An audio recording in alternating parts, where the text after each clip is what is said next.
Listen, if you're like most people, your everyday baseline right now is probably just chronic stress, brain fog, a nervous system completely stuck in overdrive. From those looming work deadlines to just checking the morning news, our bodies are constantly reacting to psychological threats as if we were literally being chased by a predator. We're living in this prolonged state of fight or flight, and honestly, it's quietly corroding our biological resilience. But the antidote isn't just sitting still in a dark room. In this explainer, we're going to dive deep into the hard science of how to completely remodel your nervous system and ultimately optimize your sleep architecture.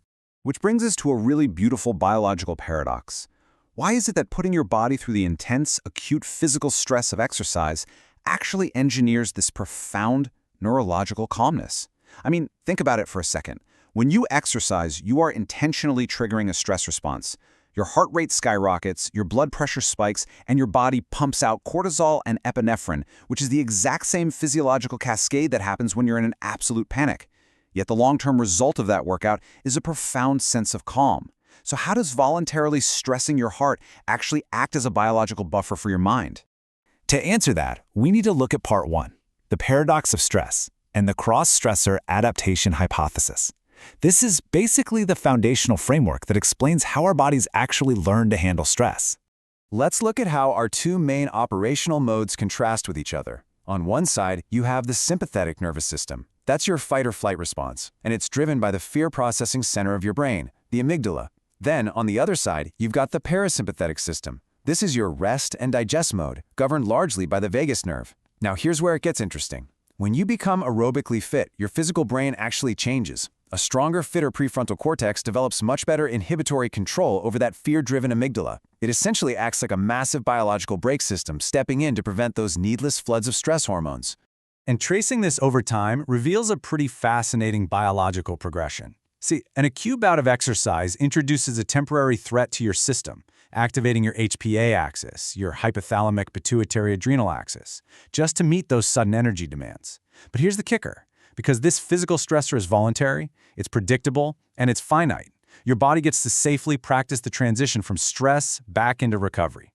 Repeated over weeks and months, this physical practice leads to actual autonomic remodeling. Your body literally learns to downregulate the stress response faster and more efficiently. So you're building long-term resilience against those non-physical, everyday psychological stressors. Which brings us to part 2, reprogramming the HPA axis, specifically looking at the molecular remodeling. Let's peel back the layers here and look at exactly what is happening on a microscopic level. Across that HPA axis, we see some incredible biological adaptations taking place. Up in the hypothalamus, voluntary exercise actually decreases the mRNA expression for corticotropin-releasing hormone, which lowers the initial stress signal right at the source. Meanwhile, the anterior pituitary steps up and increases something called POMC, driving a really robust endocrine response. But the most crucial detail is down in the adrenal glands. See, chronic psychological stress normally causes receptor burnout. It actually downregulates your type 2 glucocorticoid receptors. Exercise, on the other hand, achieves this highly stable homeostatic adjustment. It allows cortisol to be released for energy without damaging or burning out those vital feedback receptors. And this molecular remodeling isn't just theoretical. It has massive, objectively measurable effects in humans. Take this fascinating one-year clinical trial involving healthy adults doing regular, moderate aerobic exercise. Think brisk walking or jogging. Researchers used segment-by-segment hair analysis to actually track their stress hormones over time. And what they found was a statistically significant drop in accumulated hair cortisol in the exercising group compared to the sedentary folks. To put that into perspective, this proves that regular physical activity objectively reduces your long-term systemic exposure to tissue-damaging glucocorticoids. You are quite literally clearing the chronic stress out of your tissues. But wait, what about that immediate feeling of bliss right after a run? You know, for decades, we've credited the famous runner's high almost entirely to endorphins. Well, science now points to a profound endocannabinoid shift instead. Yes, during exercise, your body does release beta endorphins, but those are large polar molecules. They can't easily cross the blood-brain barrier. Instead, those acute mood-elevating and anxiety-reducing effects you feel are heavily driven by anandamide. That's a lipid-soluble endocannabinoid that slips effortlessly straight into the brain. So you aren't just getting a mild endorphin rush, you are actively bathing your brain in its own internally produced cannabinoids. How wild is that? Now for part 3, the autonomic tug-of-war and the vagus nerve highway. Now that we know exactly how exercise modifies the stress response, we need to understand how the body actually applies the brakes. Enter the vagus nerve. This is the longest cranial nerve in the human body, and you can think of it as a bidirectional biological brake system. It's essentially the primary physical relaxation pathway connecting your brainstem down to your visceral organs, your heart, your lungs, your digestive tract. When you're chronically stressed, your vagal tone gets suppressed, effectively locking you in a high-alert, panicked state. But structured physical activity, alongside some very specific recovery techniques, acts as a physiological reset button for this critical nerve. It trains your nervous system to smoothly shift back down into parasympathetic dominance. And the good news is, there are surprisingly counterintuitive, scientifically validated ways to manually stimulate this nerve right on demand. Sudden cold water exposure on the face, like splashing cold water or taking a cold shower, instantly slows your heart rate and redirects oxygen to your vital organs. Even vocalizing low, steady rhythms, like humming or chanting Om, stimulates the nerve as it passes right through your throat and inner ear. And here's a super fascinating distinction. While gentle foot reflexology is incredibly effective at boosting vagal tone and lowering blood pressure, painful deep tissue massage can actually backfire. If it hurts too much, it tricks the brain into triggering a sympathetic fight or flight response. But perhaps the single most accessible tool we have is breath work. Specifically, a diaphragmatic breathing protocol, where you inhale mindfully, deep into the belly for 4 seconds, and then exhale very slowly for 6 seconds. The hidden mechanism here is entirely biological. When you exhale longer than you inhale, you are sending a direct mechanical signal straight up the vagus nerve to the brainstem, verifying that you are safe from danger. This simple ratio physically forces the autonomic nervous system to step in, downregulate your heart rate, and pull those cortisol levels down. Which leads us perfectly into part 4, architectures of restorative sleep and rebuilding the brain at night.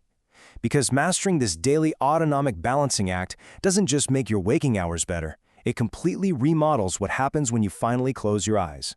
As you probably know, human sleep is a highly structured cascade. We transition between rapid eye movement or REM sleep and our non-REM stages. Stage N2 actually makes up the bulk of our night, roughly 50 to 60%, and what the current research clearly shows is that daytime physical activity significantly expands the duration of this Stage N2 sleep. So why does that matter? Well, because Stage N2 is absolutely critical for your cognitive processing, for emotional consolidation, and for ensuring your psychomotor vigilance is razor sharp the very next day. By just moving your body during the daylight hours, you are literally giving your brain more time to process and package your emotions at night. And if we look even closer at the microarchitectural upgrades revealed by quantitative EEG analysis, it gets even cooler. Physical exertion during the day drives incredibly deep delta wave stability during Stage N3 sleep, and that's the exact window when your body releases physical growth hormone to repair your tissues. It also elevates the mean power in NREM sigma bands and REM theta bands.